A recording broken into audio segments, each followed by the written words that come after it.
en cuenta, Alexis, por favor, porque tú vienes de la tarde. ¿Sí?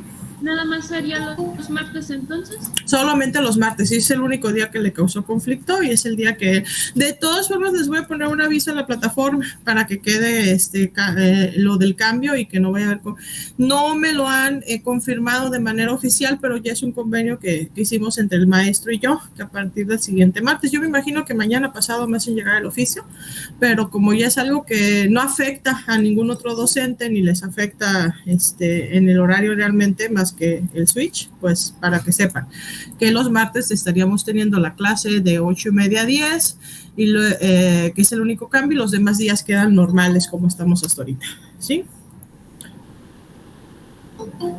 Bien, profe. Perfecto. Los demás también para que sepan que luego después, porque me va a pasar como ahorita me hicieron un cambio de horario en la otra escuela, los tenía de 12 a 1:50, yo les dije, no, esa hora no puedo porque doy clases en la UAPS, y me dijeron, no se preocupe, profe, la cambiamos de 10 a 11:50, y yo dije, bueno, pero va a ser de 10 a 11:30, y me dijeron que sí. Estaba yo dando la clase, estaba despidiéndome y empezaron a entrar todos, y yo así, no, pues ya me voy, y me dicen, es que no nos avisaron del cambio de horario, y yo, pues, sorry, no me culpa, ya me voy. Entonces yo les aviso a ustedes, eso me recordó que a ustedes también había un cambio por ahí de horario, y pues para avisarles que no vaya a pasar por ahí que tengan ese conflicto, ¿no? De pensar que el horario sigue igual. Entonces de todas maneras les voy a poner el aviso por la plataforma. Entonces, bienvenidos a todos los que van entrando. Una disculpa, luego ya no los alcancé a saludar. Ya vengo muy acelerada porque ya son mi tercera clase del día corrido, ni descanso he tenido entre una clase y otra, más que para ir por agua, así que aquí andamos, ¿no? Viernes y miércoles quedan igual, Alexis, solamente el martes lo vamos a cambiar de 8:30 a 10 por una cuestión de que me pidieron de favor hacer ese switch, ¿no? Para que lo tomes en cuenta, por favor. En caso de que tengas alguna dificultad para conectarte en ese horario, pues tendrías que ver la clase asincrónica. En tu caso, pues es especial, ¿no? Por cuestión de que estás recursando la materia y vienes de la tarde. Yo sé que a veces trabajan y toda una serie de situaciones.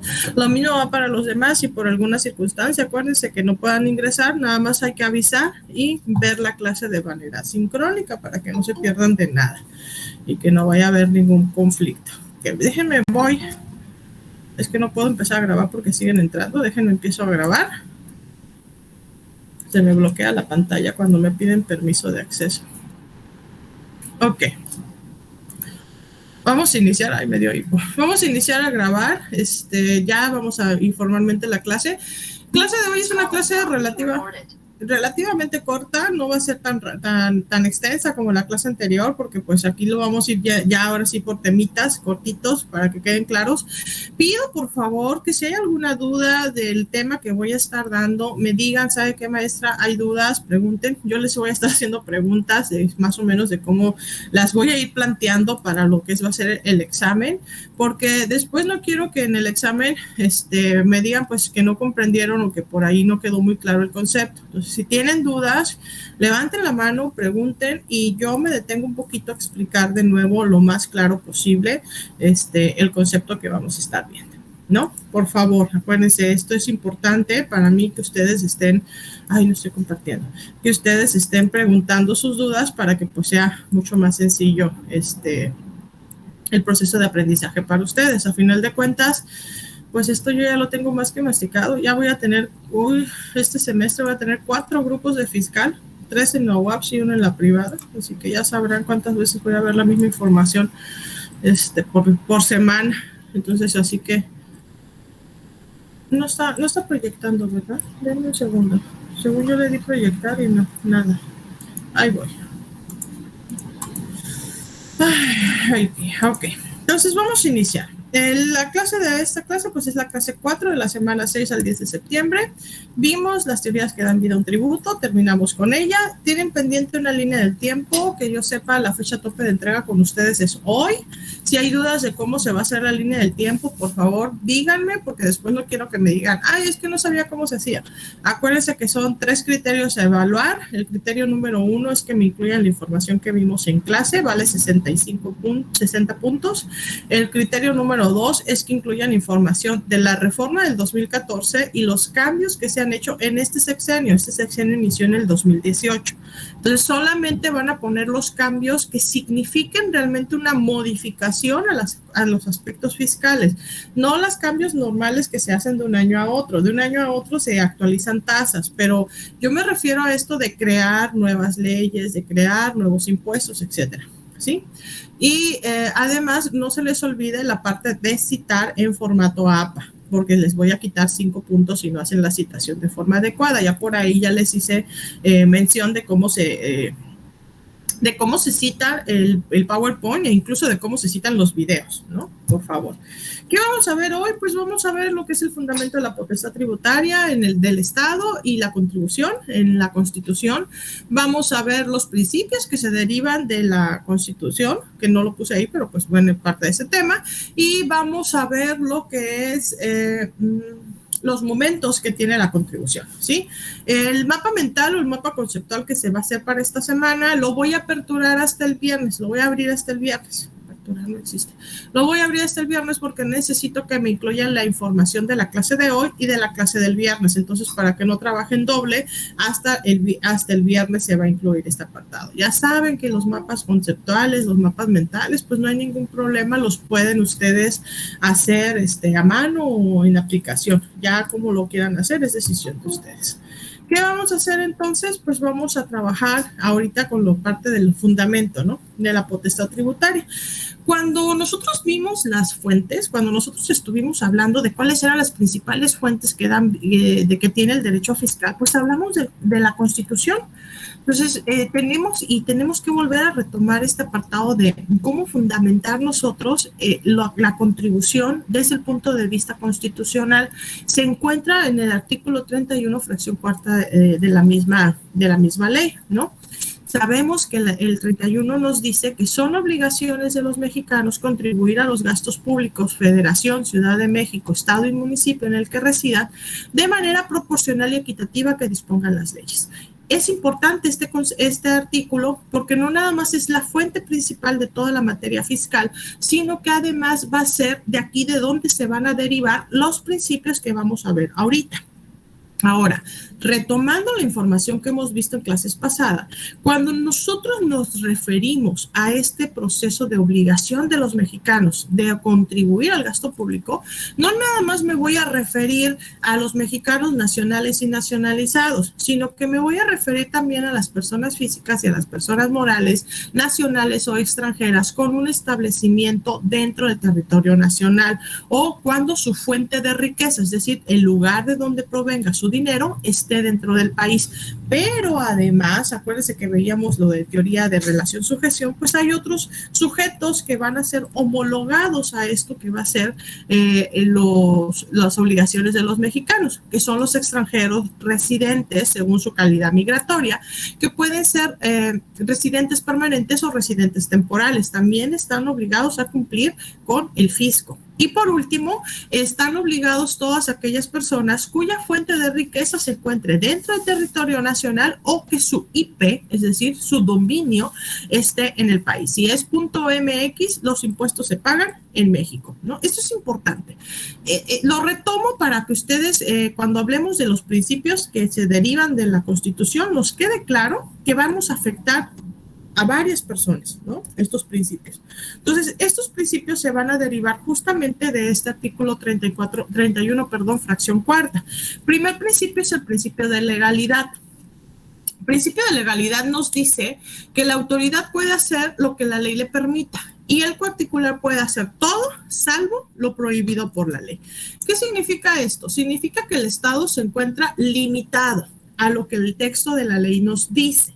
¿Sí? Si el texto de la ley dice que la persona tiene que pagar impuestos por el consumo de bienes o servicios, por ejemplo, el IVA, pues la ley solamente va a poder cobrar esos impuestos cuando la persona o el individuo, en este caso el sujeto pasivo, pues determine, ¿no? Haga la acción del consumo de bienes y servicios.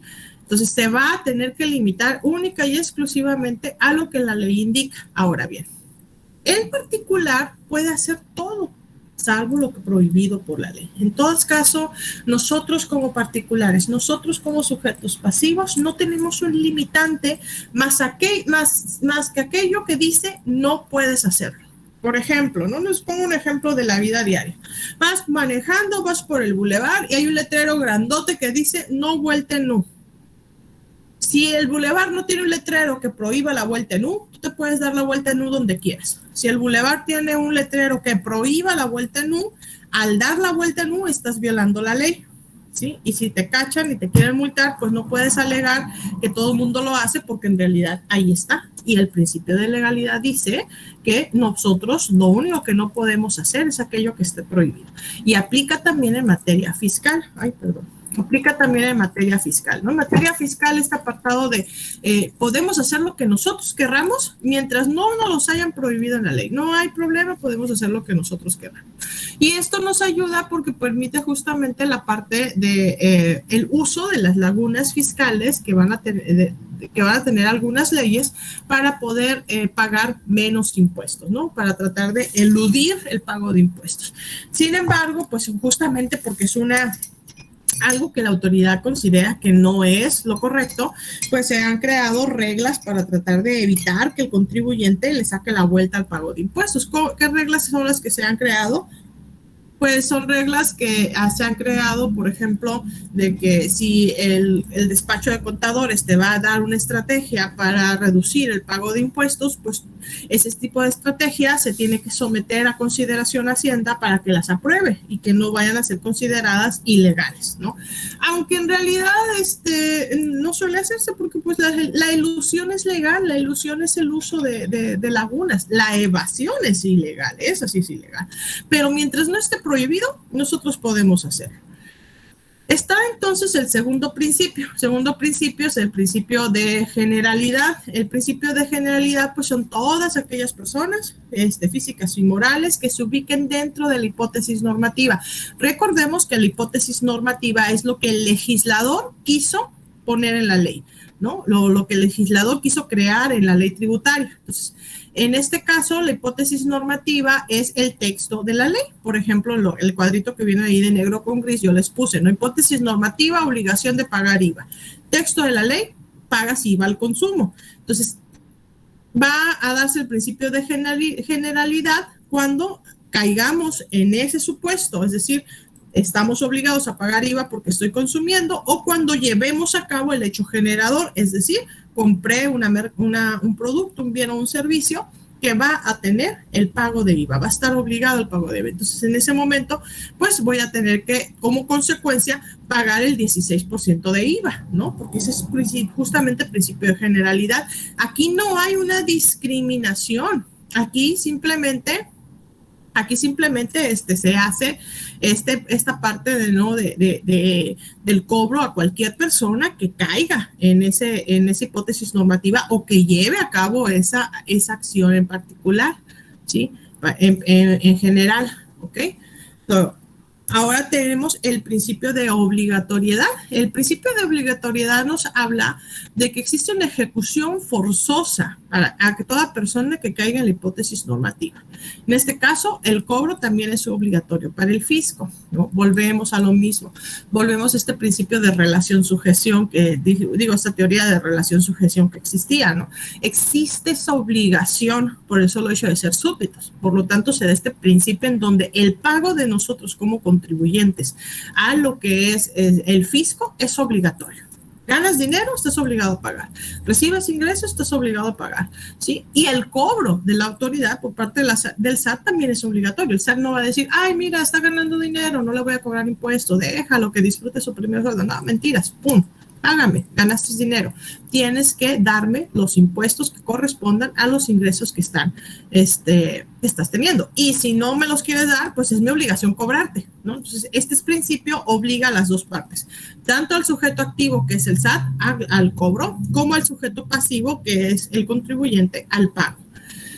Y después está el principio de vinculación al gasto público. Este está en función de lo que es la teoría del gasto público. vamos a recordar que ya vimos por ahí las fuentes de la economía, la parte de la fuente de la economía pública, decía que una de las fines que tiene el Estado, pues es el bien común, es decir, la satisfacción de las necesidades. Para poder satisfacer esas necesidades, el Estado necesita recursos. Entonces, el 31 fracción cuarta nos obliga a nosotros a contribuir para el gasto. Y ahí es donde se genera este principio de vinculación. Es decir, ahí es donde se hace este lazo entre lo que es el pago de las contribuciones y el gasto público. Todo ciudadano, si quiere llevar a cabo, si quiere recibir servicios por parte del Estado, pues está obligado a aportar dinero. Porque era lo que yo les comentaba para ir a clase, ¿no? Si no aportas dinero y eres un consumidor parásito, pues entonces tampoco consumas servicios que del Estado, porque en realidad tu obligación es aportar para poder recibir. Y ahí es donde se da este principio de vinculación. Luego está el principio de proporcionalidad. Sí, en el principio de proporcionalidad habla más que nada del impacto que va a tener en el patrimonio. Entiéndase por patrimonio nuestro ingreso. Esta está relacionada con la teoría del sacrificio de John Stuart Mill, ¿no? Entonces, habla de que la parte de lo que nosotros vamos a pagar tiene que ser proporcional a los ingresos que estamos llevando a cabo. Por ejemplo, entre menos tengo, menos pago. Entre más tengo, pues más pago, ¿no? Entonces se lleva este proceso, ¿no? de pago, de tener que llevar, perdón, de que nosotros tengamos que pagar de forma proporcional. De hecho, el ISR maneja una tabla de límite inferior y límite superior de ingresos, la maneja diario, semanal, por decena, o sea, por cada 10 días, quincenal, mensual y anual. Y dependiendo de los ingresos, pues es la tasa que se va a pagar y es proporcional a los ingresos que tengamos. Entonces, está después el principio de equidad. Tratar igual a los iguales y desigual a los desiguales.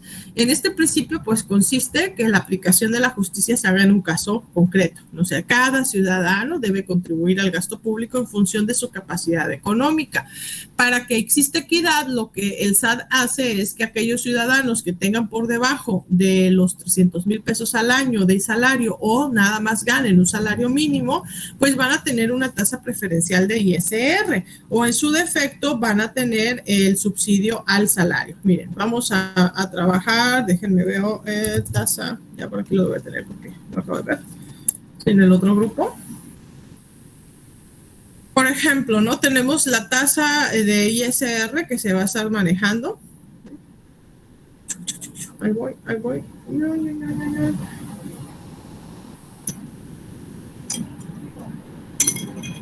Aquí está la tabla, ¿no? Entonces tenemos esta tabla de ISR, no, esta es la del año pasado, porque ahorita está en 7,000 pesos. Esta. En donde nos marca que hay un monto, un costo que nosotros vamos a pagar, ¿no? Por cada uno de nuestros, perdón por la parte de la publicidad, no puedo evitarlo. ¿Dónde está la de 7,000? Quiero la anual. No.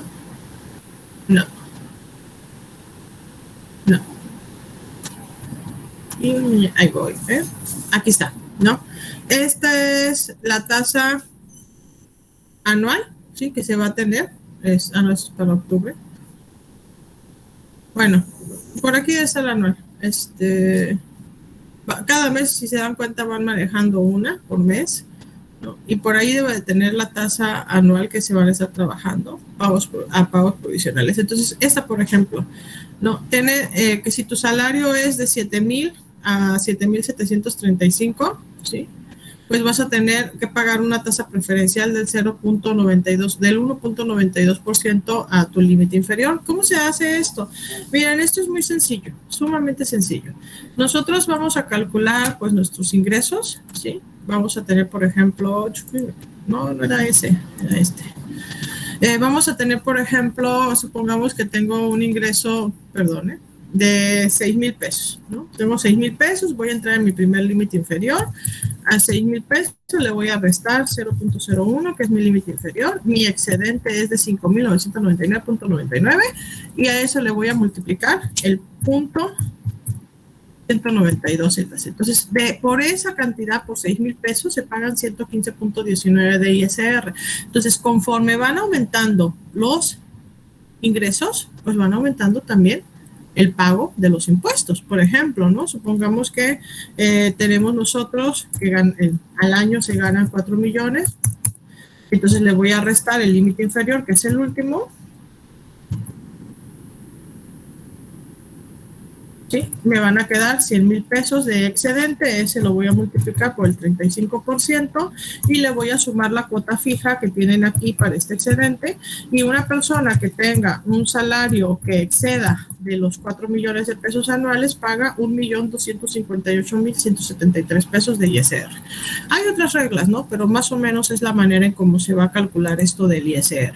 Entonces, este principio de equidad justamente maneja este apartado de que entre menos salario ganes, pues menos impuesto pagas, ¿no? Entre más salario ganes, también vas a pagar más, que se va a aplicar con el de proporcionalidad. Aquí se juntan proporcionalidad y equidad, pero principalmente habla de que aquellas personas que ganen un salario mínimo, pues se les va a dar incluso un subsidio al salario para poder absorber ese impacto patrimonial que van a tener, ¿no? En ese sentido. Hasta aquí los principios. ¿Preguntas, dudas, comentarios? ¿Algo que no haya quedado claro?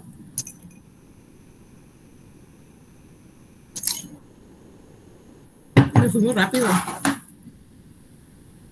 ¿Hay alguna duda? ¿Ninguna? ¿El que cae otorga? No, profe, no. Perdón, está bien. Mira, Adriana, apenas ahí acabo de ver no sé si le di entrada a David o no, disculpen. Ok, gracias Carlos por avisar, apenas voy viendo los mensajes, sorry. Ok, gracias, si no hay dudas, ¿sí? Vamos a ver con esta última parte, les dije que me fui muy rápido, porque esto es cortito lo que sigue, así que vamos a terminar bastante antes, nos vamos a ir antes a descansar. ¿Cómo se configura entonces una contribución o tributo? Esta parte es importante. ¿Cuáles son los momentos que tiene una configuración, la configuración de un tributo? En este caso hay 4 momentos: el nacimiento, la determinación de la cantidad líquida, el plazo para el pago y la exigibilidad, ¿no? Entonces, el nacimiento. ¿Cuándo nace la obligación tributaria? Ahí está. Listo. ¿Cuándo nace la obligación tributaria? La obligación tributaria nace cuando el hecho imponible es igual al hecho generado. ¿Qué es el hecho imponible? Ya lo hemos visto, pero lo voy a volver a decir porque lo voy a preguntar en el examen. El hecho imponible es la situación jurídica que el legislador previó. Lo que el legislador quiere decir en el texto de la ley, ¿sí? Lo que el legislador dice que el sujeto va a llevar a cabo para que nazca esta obligación tributaria. Es decir, es el supuesto, es la hipótesis. En el caso de las leyes en materia fiscal, pues es justamente este apartado que viene, ¿no? Por ejemplo, voy a abrir IVA, que viene en el artículo primero, que es la que nos dice por qué razones nos obligamos al pago de los impuestos. Por ejemplo, déjenme que abra el IVA, la ley del IVA, perdón, voy muy lenta, que la cerré de la anterior clase. Ay, disculpen, estoy cansada. Ahí voy, Ahí está. Entonces dice la ley del IVA, ¿no? En su artículo primero, están obligados al pago de impuesto al valor agregado establecido en esta ley las personas físicas y morales que en territorio nacional realicen los actos o actividades siguientes. Ahí viene, ¿no?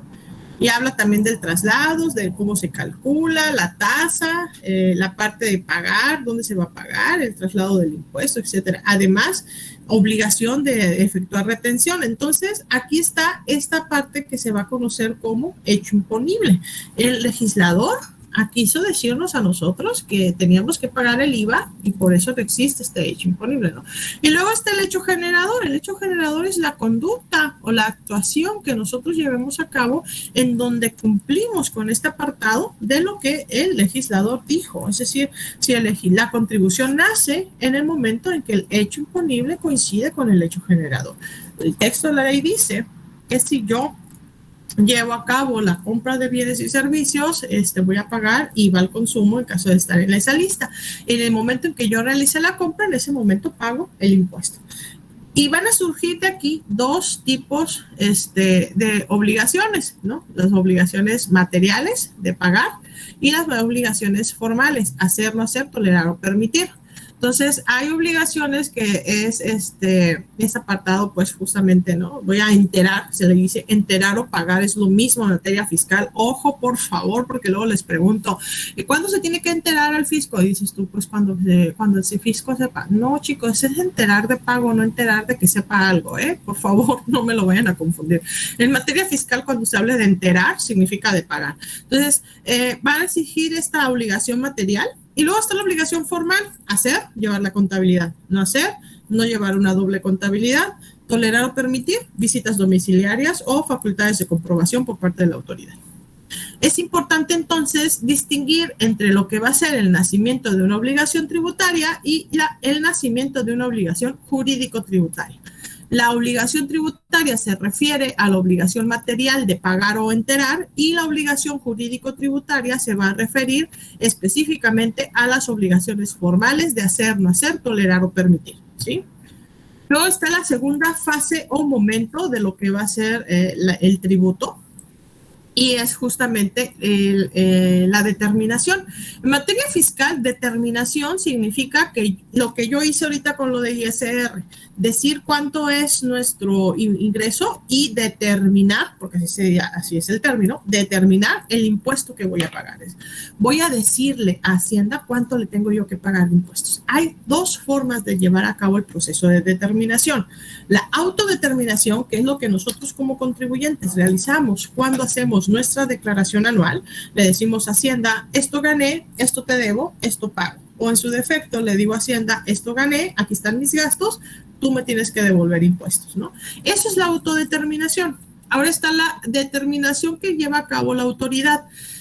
La autoridad tiene facultades de comprobación. La autoridad tiene facultad de llegar, revisarte, de hacer toda esta modificación, de checar toda esta contabilidad que tú haces y de revisar toda la información que le presentes. Entonces, cuando la autoridad te va a hacer ella la que te determine, tiene dos formas de hacerlo, base cierta o base presuntiva.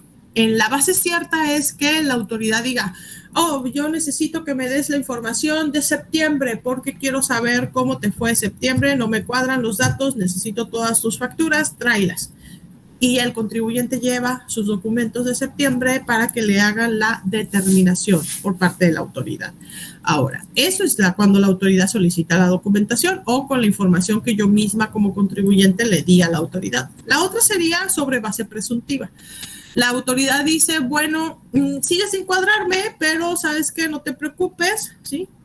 Voy a pedirle a terceros la documentación. ¿Qué terceros? El que te dio la factura, el que te pagó, el proveedor, el cliente, el que quiera. Es obligación de los terceros dar la información cuando la autoridad así lo solicite. Normalmente se hace para tratar de evitar lavado de dinero y para tratar de evitar evasión fiscal, ¿no? Entonces se le solicita a terceros, libros contables, documentos, toda la información relativa con cuestiones fiscales o cuestiones económicas que tengan con el contribuyente y sobre la presunción, porque justamente se presume que esa información es la correcta, se hace una determinación por parte de la autoridad. O sea, la autoridad dice, ¿sabes qué? Tú me presentaste esto sí, pero pues yo investigué con terceros y bajo esta base presuntiva me debes. Hay que pagar, ¿no? Tienes contribuciones omitidas. ¿Queda claro esta parte de la determinación? Porque sí voy a pedir que me pongan la diferencia entre la determinación sobre base cierta y la base presuntiva.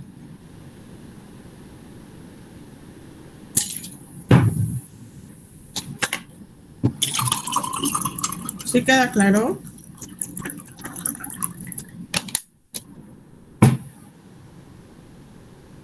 Gracias, Cristian. Perdón, ¿eh? Es que si no les pregunto, chicos, luego llega el examen y me va a pasar como con lo de emisión de moneda, que me dijeron que los bancos eran los que creaban sus propios billetes y yo dije, ¿en qué momento dije eso? Nunca lo he dicho, entonces por eso les estoy preguntando, ¿sí? Porque quiero que esto quede bien asimilado, la diferencia que existe entre uno y otro.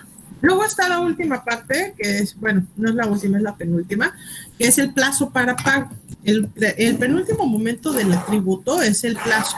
Normalmente las leyes indican cuál es la fecha de pago que se tiene o la fecha de declaración mensual que se tiene. Por ejemplo, algunos impuestos te piden que declares los 17 de cada mes o los 21 de cada mes, y en el momento en el que determinas te dan un periodo de tiempo para pago. En el caso de las declaraciones anuales, por ejemplo, te suelen dar un documentito, un papelito que dice fecha de caducidad, casi como quien dice, o sea, fecha de tope de pago o plazo de pago. Te ponen una fecha.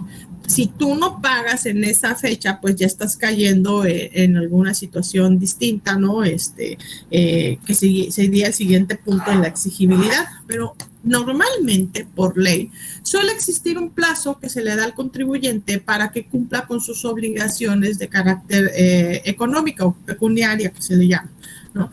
Todas las leyes tributarias establecen este periodo o esta fecha de pago. Entonces, la autoridad puede, en determinado momento, por el principio de obligatoriedad que existe, pues exigir el pago una vez vencido este plazo, que es justamente el último momento, la exigibilidad. Se da cuando, una vez transcurrido el plazo de pago, el contribuyente no pagó, y entonces la autoridad tiene que hacer uso de sus facultades de ejecución, así como se oye muy feo, pero bueno, son facultades de ejecución. Va y te ejecuta, o sea, va y te dice, vengo a cobrar, te voy a levantar un procedimiento administrativo de ejecución por el cobro de las contribuciones omitidas. Y en ese momento nace un crédito fiscal, que es el adeudo que nosotros vamos a tener con el fisco. También existe el procedimiento administrativo en materia aduanera o PAMA, que es exclusivo para las mercancías de procedencia extranjera. O en su defecto existe el procedimiento administrativo de contribuciones omitidas, que se hace con la finalidad de determinar cuánto es el dinero que le debemos a Hacienda. Entonces, ese es el último momento de la contribución, cuando la autoridad dice, oye, no me pagaste, vengo a cobrar, porque viene este principio de obligatoriedad, pues, que nos va a nosotros que le va a pedir a Hacienda que nos cobre lo que le debemos. Pues, allí termina la sesión del día de hoy. No sé si tengan dudas o preguntas con esto. Ya muy rápido, ¿no? Me corté, yo solita. ¿Dudas, chicos? ¿Preguntas? No, profe. Excelente, gracias Andrés, gracias Rebeca. Muchachos, entonces les vuelvo a recordar, muchas gracias Devani, les vuelvo a recordar entonces que tenemos cambio en el horario. Martes va a quedar de 8:30 a 10, miércoles quedamos igual, ¿sí? Los mismos horarios, solamente el martes es el que cambia. El viernes nuestra siguiente clase va a ser de 10 a 11:30, ¿sí? Nos vemos el viernes para poder terminar con esa temática, que es está bien, Antonio, discúlpame, no había visto los mensajes, por eso te dejé entrar tan tarde. Ahorita voy a hacer el pase de lista de salida y ya ahí te voy a incluir en esa asistencia, ¿no? Para que no haya haber problema. Es que si no me fijé que me estaban llegando mensajes, porque estaba muy entrada yo dando la clase. Como les digo, los miércoles pues me va a tocar estar 3 clases, ustedes son mi última clase, literalmente, entonces ya voy muy acelerada.